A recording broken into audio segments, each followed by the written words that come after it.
Welcome to Jupiter Academy. Myself, Prabhakaran, chemistry faculty. So, அடுத்து நம்ம அதே கெமிக்கல் கைனடிக்ஸில் இன்னும் 2 இம்பார்ட்டன்ட் சம் பார்க்க போகிறோம். பாருங்கள், இந்த சம்மில் என்ன கொடுத்து வச்சுருக்காங்க, எப்படி நம்ம இதை வந்து கால்குலேட் பண்ணலாம் அப்படின்றத பாருங்கள். ஃபர்ஸ்ட் கொஷினை பாருங்கள். For a reaction, consider the flat of log K versus 1/t given in the figure. If rate constant of this reaction at 400 Kelvin is 10 power minus 5 second inverse, then the rate constant at 500 Kelvin க்கு எவ்வளோ அப்படின்றத கண்டுபிடிக்க சொல்லியிருக்காங்க. ஃப்ளாட்டில் கொடுத்துட்டாங்க, X ஆக்சஸில் temperature எடுத்திருக்காங்க, Y ஆக்சஸில் lock K எடுத்திருக்காங்க. Slope value வந்து -2000 கொடுத்து வச்சிருக்காங்க. ஓகேங்களா? ஸோ இந்த ப்ராப்ளத்தோட சொல்யூஷன் என்ன, டெம்பரேச்சர்லாம் என்ன முதல்ல தெரிஞ்சுக்கணும். T1 வந்து 400 கெல்வின், அதோட rate constant 10 power minus 5 second inverse கொடுத்துருக்காங்க. அப்போ T2 டெம்பரேச்சர் கொடுத்துட்டாங்க 500 கெல்வின், K2வை நம்மளா கால்குலேட் பண்ண சொல்லியிருக்காங்க. முதல்ல இந்த ஸ்லோப் வேல்யூலாம் நம்ம மாற்றிக்கலாம். எப்படி சேஞ்சஸ் பண்ணலாம்? ஸ்லோப் ஈக்குவல் டு ஃபார்முலா நமக்கு தெரியணும். Slope equal to -EA/2.303 R. இதுதான் ஃபார்முலா. ஸ்லோப் வந்து -EA/2.303 R. ஓகேங்களா? இது எதுக்கு ஈக்குவல் அப்படின்னா மைனஸ் இந்த 2000க்கு வந்து ஈக்குவல். ஓகேங்களா? இப்போ எனக்கு EA மட்டும் தேவை அப்படின்னா இதை நான் ஆல்டர் பண்ணிக்கலாம். எப்படின்னா 2000 into 2.303 R. இதான் EA-வோட வேல்யூ. இப்படி சிம்பிளிஃபை மாற்றிக்கிட்டா நமக்கு ப்ராப்ளத்துக்கு ஈஸியாக இருக்கும். ஓகேங்களா? EA-வோட வேல்யூ நான் அப்படி மாற்றிக்கிட்டேன். ஓகே, இப்போ அரேனியஸ் ஈக்குவேஷன் அந்த ஃபார்முலாக்குள்ள நம்ம போகணும். என்ன formula? log K2 divided by K1 equal to EA divided by 2.303 R. அடுத்து பார்த்தீங்க அப்படின்னு சொன்னா 1 divided by T1 minus 1 divided by T2. So இதுதான் அந்த ஃபார்முலா. இந்த ஃபார்முலாக்குள்ள தான் இப்போ நம்ம சப்ஸ்டிட்யூட் பண்ண போறோம். ஓகேங்களா? இப்போ log K2 divided by K1. K1ஓட வேல்யூ நமக்கு ஆல்ரெடி கொடுத்துட்டாங்க. அந்த ப்ராப்ளத்துல என்ன கொடுத்துருக்காங்க? 10 பவர் மைனஸ் 5 கொடுத்துருக்காங்க. ஈக்குவல் டு இப்போ EA-வோட வேல்யூ நான் அப்படி ஆர்டர் பண்ணியிருக்கேன். இதை நாங்க சப்ஸ்டிட்யூட் பண்ணிக்க போறேன். EA-வோட வேல்யூ பாருங்க, இங்க 2000 into 2.303 R. இப்போ டிவைட்ல என்ன வந்திருக்கு? 2.303 R தான் வந்திருக்கு. அப்போ 2.303 R. அடுத்து இந்த டெம்பரேச்சர்ல சப்ஸ்டிட்யூட் பண்ண போறோம். 1 divided by T1ஓட டெம்பரேச்சர் வந்து 400, T2ஓட டெம்பரேச்சர் வந்து 500 கொடுத்துருக்காங்க. அப்போ இங்க வந்து 400 minus 1 divided by என்ன இருக்குதுன்னா 500. ஸோ சப்ஸ்டிட்யூட் பண்ணிட்டுங்களா? இப்போ எதெல்லாம் நம்ம கேன்சல் பண்ணலாம் பாருங்க. 2.303 இந்த 2.303 வந்து கேன்சல் ஆகும். நெக்ஸ்ட் இது எப்படி கொண்டு போகலாம் பாருங்க. log K2 divided by 10 power minus 5. அடுத்து பார்த்தீங்க அப்படின்னு சொன்னா ஈக்குவல் டு 2000 இங்க இருக்கு. ஸோ இந்த 1 divided by 400 minus 1 divided by 500 cross மல்டிபிகேஷன்ல கொண்டு போனா 1 divided by 400 வந்து 500 divided by 2000 வரும். 1 divided by 500க்கு என்ன வரும் அப்படின்னா 400 divided by 2000 வரும்.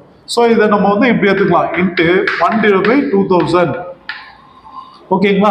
இப்போ இது ரெண்டுத்தையும் நம்ம கேன்சல் பண்ணிடலாம். இந்த 2000 இந்த 2000 கேன்சல் பண்ணிடலாம். அடுத்து நமக்கு என்ன வரும் பாருங்க, K2 divided by 10 power minus 5. இப்போ ஈக்குவல் டு இது என்ன இருக்கு அப்படின்னு பார்த்தீங்கன்னா 1. ஓகேங்களா? ஸோ அடுத்து நம்ம இதை ஆல்டர் பண்ணும்போது K2 equal to 10 power minus 5. இதை நம்ம 10 எடுத்துக்கலாம். ஓகேங்களா? 10 இருக்கு. 2000 கேன்சல் ஆச்சுன்னா 1, அது 10 இருக்குன்னு அர்த்தம். இப்போ எனக்கு K2 தான் தேவை. அப்போ K2 ஈக்குவல் டு இது எப்படி நம்ம ரைட் பண்ணலாம் அப்படின்னா 10 into 10 பவர் மைனஸ் 5 அப்படின்னு ரைட் பண்ணலாம். அப்போ K2ஓட வேல்யூ 10 into 10 பவர் மைனஸ் 5. இதை இன்னும் சிம்பிளிஃபை பண்ணா எப்படி மாத்தலாம் அப்படின்னா K2 equal to 10 power minus 4 seconds inverse அப்படின்னு வரும். ஓகேங்களா? K2 equal to 10 power minus 4. So இதை ரப் பண்ணிட்டு எழுதுறேன் பாருங்க. K2 equal to 10 power minus 4 seconds inverse. இதுதான் K2ஓட வேல்யூ அட் 500 கெல்வின். டெம்பரேச்சர் 500 கெல்வின்ல K2 ரேட் கான்ஸ்டன்ட்டோட வேல்யூ என்னது அப்படின்னு பார்த்தீங்கன்னா 10 power minus 4 second inverse. So இது போல மெத்தட்ல நிறைய கேட்பாங்க. ஸ்லோப் வேல்யூ மட்டும் நமக்கு மாற்றி கொடுத்துருவாங்க. ஸோ இந்த ஃபார்முலா வச்சு நம்ம சம்ஸை போட்டுடலாம். ஓகேங்களா? அடுத்து இந்த சம் பாருங்க எப்படி கொடுத்து வச்சிருக்காங்க அப்படின்ட்டு. Second sum. For a reaction, activation energy EA equal to 0 and the rate constant at 200 Kelvin is 1.6 into 10 power 6 seconds inverse கொடுத்து வச்சிருக்காங்க. ஓகேங்களா? ஆக்டிவேஷன் எனர்ஜியோட வேல்யூ 0 ஆக்கிட்டாங்க. ரேட் கான்ஸ்டன்ட் அப்படின்னு வரும்போது R1ஓட வேல்யூ வந்து என்ன கொடுத்துருக்காங்கன்னா 1.6 into 10 power minus 6 seconds inverse கொடுத்து வச்சிருக்காங்க at 200 Kelvin. Then the rate constant at 400 Kelvin will be 400 Kelvin rate கான்ஸ்டன்டோட வேல்யூவை நம்ம கண்டுபிடிக்க சொல்லியிருக்காங்க. அப்போ டேட்டா என்ன இங்க வேற ரைட் பண்ணிருக்கேன். K1ஓட வேல்யூ பாருங்க, ரேட் கான்ஸ்டன்ட் 1 பாருங்க 1.6 into 10 power 6 seconds inverse right பண்ணிக்க. K2ஓட வேல்யூ நம்ம கால்குலேட் பண்ணோம். எவ்வளவு டெம்பரேச்சருக்கு 400 கெல்வினுக்கு நம்ம கால்குலேட் பண்ணோம். பட் இந்த ப்ராப்ளத்துல ஒரே ஒரு ஷார்ட்கட் ஐடியா என்ன அப்படின்னா EAவோட வேல்யூ வந்து 0 கொடுத்துட்டாங்க. ஆக்டிவேஷன் எனர்ஜியோட வேல்யூ வந்து என்னது 0. இப்போ நம்ம ஃபார்முலாக்குள்ள போயிடலாம். இதே ஃபார்முலா தான் நம்ம சப்ஸ்டிட் பண்ண போறோம். என்ன கொடுத்துருக்காங்க பாருங்க, log K2 divided by K1 equal to EA divided by 2.303 R 1 divided by T1 minus 1 divided by T2. So இதுதான் நம்ம இந்த ப்ராப்ளத்தோட ஃபார்முலாவா யூஸ் பண்ண போறோம். ஓகேங்களா? அடுத்து ஆக்டிவேஷன் எனர்ஜியோட வேல்யூ என்ன கொடுத்துட்டாங்க பாருங்க, EAவோட வேல்யூ வந்து டோட்டலாவே 0ன்னு கொடுத்துட்டாங்க. ரொம்ப சிம்பிள் இந்த ப்ராப்ளம். EA equal to 0. அப்போ K2 K1ஓட வேல்யூ log K2 K1ஓட வேல்யூ என்னவா தான் இருக்கும் அப்படின்னா 0வா தான் இருக்கும். ஓகேங்களா?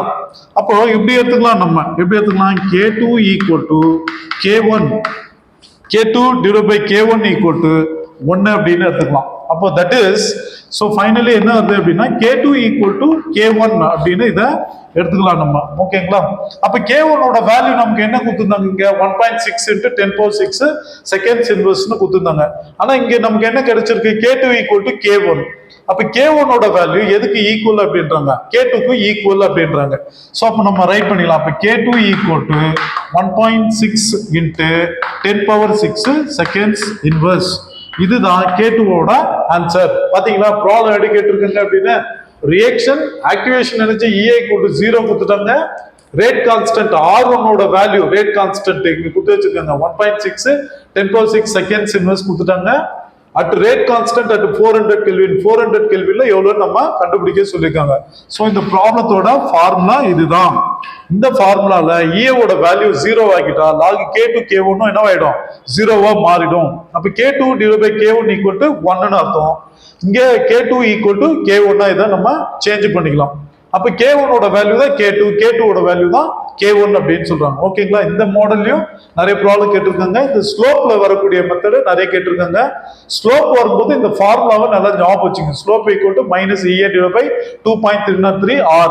தட் இஸ் ஈக்குவல் டு ஸ்லோப்போட வேல்யூ கொடுத்துட்டாங்க மைனஸ் 2000. இந்த ஸ்லோப்போட வேல்யூ மைனஸ் 2000. இதை நம்ம ஆல்டர் பண்ணிக்கலாம். EAவோட வேல்யூ எனக்கு தேவைன்னா 2000 இன்ட்டு 2.303 Rன்னு மாத்திட்டா நம்ம ப்ராப்ளத்துக்குள்ள ஈஸியா சப்ஸ்டிட் பண்ணி K2ஓட வேல்யூ நம்ம கொண்டு வந்துடலாம். இங்க K2 equal to 10 power minus 4 seconds inverse. So இதை கொடுத்தாலும் கரெக்ட் தான். K2 equal to 10 into 10 power minus 5 கொடுத்தாலும் நமக்கு ஆன்சர் கரெக்ட் தான். ஓகேங்களா? Thank you very much.